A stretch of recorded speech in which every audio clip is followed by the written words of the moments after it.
Can you imagine that the melanin on your skin is actually telling you something bigger about you? It's actually showing you something deeper about you, which I'm going to tell you. Like the physical thing that you see on the outside of your body, it's actually an expression of what is going on inside. And even beyond that, it's like the actions, the behavior, the things that you do as a person, as an African, very important. So those are the things that I'm going to discuss. And there's a statement, said by one of our great men in Africa. I think it was said by Kwame Nkrumah. He said, "We are not Africans because we are born in Africa, but because Africa was born in us." That is a very, very amazing, quote. Because think about it.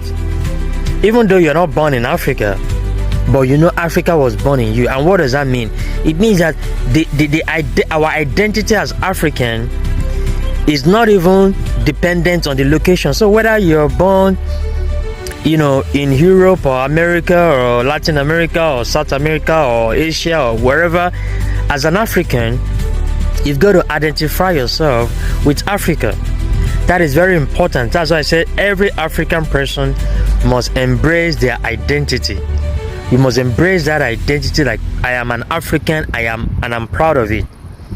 I'm African and I'm proud of it.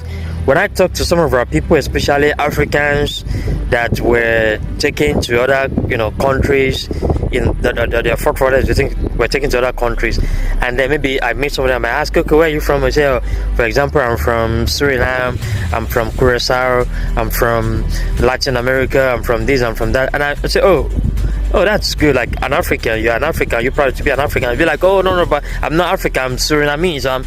But I'm like, come on, stop kidding yourself. Like, you're an African. Why are you denying your identity? Like, because that's part of the strategies or the tactics of these people, of them defaming Africa and like downplaying and washing down our values and who we are, because everything they've been telling them, it's like, oh, Africa, oh, they're all full of sicknesses and diseases and infections, and that's like poverty, underdevelopment, impoverished. They said, somebody was telling me, like, they told them all kinds of things, like, oh, Africans, oh, forget about those people, like.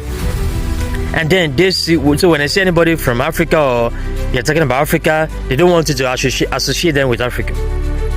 Like, can you imagine that? So these are the evils that these guys are doing to us.